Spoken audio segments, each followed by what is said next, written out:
नमस्कार, स्वागत है आप सभी का हमारे साथ अलंकार पढ़ने के लिए। तो जैसा कि अलंकार प्रकरण चल रहा है, अभी तक हम लोग 28 वीडियो में 78 अलंकारों को पढ़ा था। आज 29वां वीडियो है। अब इस अलंकार का है ये, और इस अलंकार में हम अपहुनित अलंकार को पढ़ेंगे, जिसमें अलंकार शब्द का शाब्दिक अर्थ होता है छिपाना, यानी किसी चीज़ को छिपा करके जो है सकारात्मक बातों को कहना। यानी जहाँ पर सकारात्मक और प्लस नकारात्मक बातें साथ में, यानी दोनों साथ में हो, वहाँ पर जो है अपहुनित अलंकार होता है। यानी अपहुनित का मतलब निषेध करना। तो सबसे पहले इसकी परिभाषा को हम देखेंगे कि काव्य में जहाँ पर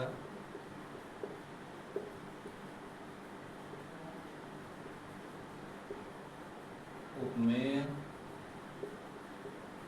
को छिपाकर, अर्थात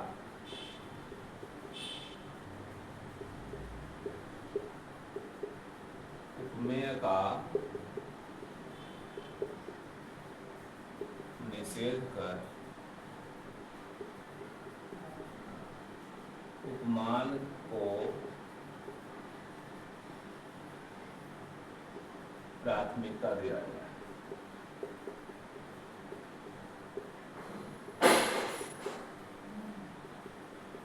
वहाँ पर अपहनित अलंकार होता है।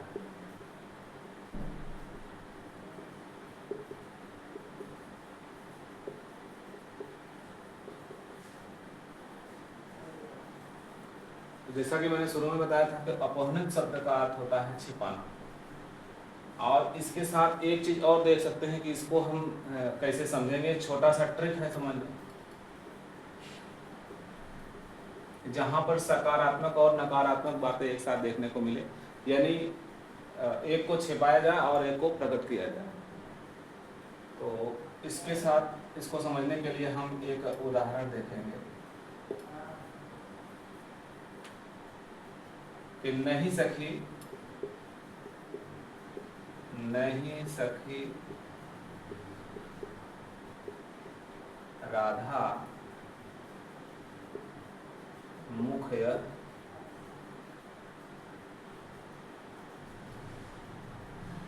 नहीं सखी राधा मुख्य, यह है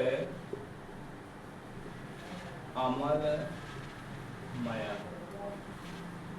ये जो है शब्द है दोनों के लिए है, शब्दों का जोड़ है।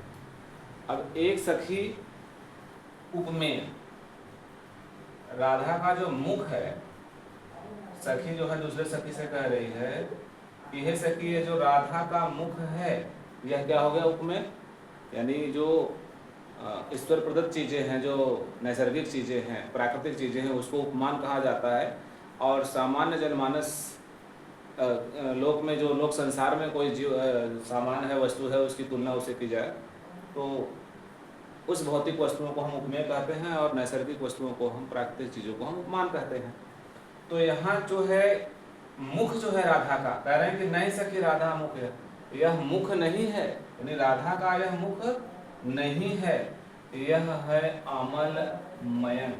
मयंक मतलब चांद, अमल का मतलब जो मलिन नहीं हो, यानी जो गंदा ना हो, जो मलिन ना हो, जो किसी प्रकार से कलंकित ना हो, यानी स्वच्छ चांद। यह राधा का मुख नहीं है, यह तो एक स्वच्छ चांद। यानी यहाँ पर देखो, यहाँ राधा का मुख जो है नकारात्मक हो गया, और चंद्रमा के समान स्वच्छ होना वह जो है सकारात्मक हो गया। यानी सकारात्मक और ये नकारात्मक। यहाँ पर जो है ये देखने को मिला सकारात्मक और नकारात्मक। और एक चीज है छिपाना, जो अपहनित शब्द का अर्थ होता है छिपाना। तो राधा के मुख की सुंदरता को छिपाया जा रहा है, और उपमान यानी चंद्रमा को जो है उसको प्राथमिकता दी जा रही है। तो इस प्रकार से मुझे उम्मीद है कि आप इस उदाहरण को समझ गए होंगे। दूसरा है कि यह, देखिए दूसरा उदाहरण है, सखी यह उर नाही उरोज यह। छोटे से पंक्ति को देखिए, एक सखी, उर का मतलब होता है हृदय और उरोज का मतलब होता है वक्षस्थल। एक सखी अपने सखी से उपमान को जो है बढ़ावा दे रही है कि जो ये हृदय नहीं है, यह बल्कि मेरा वक्षस्थल है। तो यानी यहाँ पर जो है तो दोनों भौतिक वस्तु, लेकिन यहाँ उपमान माना गया और यहाँ पर उपमेय माना गया, यानी एक सकारात्मक और एक नकारात्मक। कह रहे हैं कि ये मेरा हृदय नहीं है, ये मेरा वक्षस्थल है। अब उसी को अगर चाहे तो हम पलट सकते हैं कि यह वक्षस्थल नहीं है, यह मेरा हृदय है। दोनों बातें जो है इस वाक्य से हम दोहरा अर्थ देख सकते हैं। तो इस प्रकार से हम कह सकते हैं कि अपहनित अलंकार में किसी एक उपमेय को जो है छिपाया जाता है और उपमान को प्रस्तुत किया जाता है। इसके अभी भेद हैं आगे, तो अगले कालांश में हम 6 प्रकार के भेद को देखेंगे। और आज के लिए अभी इतना है। तब तक के लिए धन्यवाद। आपका दिन शुभ।